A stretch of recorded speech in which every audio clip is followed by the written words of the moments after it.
Bu muammo juda ham ko'p insonlarni qiynaydi. Qanday qilib telefon xotirasini narsalarni o'chirmasdan tozalasa bo'ladi? Videoni oxirigacha ko'rsangiz, hech nimangizni o'chirmasdan telefoningiz xotirasini shunaqa tozalaymiz, telefoningiz yangi ishlashga bo'ladi. Videoni oxirigacha ko'ramiz. Like, podpiska sizdan, o'rgatish bo'lsa bizdan. Demak, bosdik.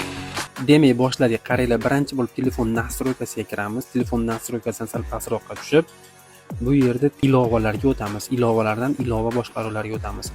Telefonning o'zini keshlarini tozalasangiz, telefon ishlashi tezlashadi va telefon qotishi yo'qoladi.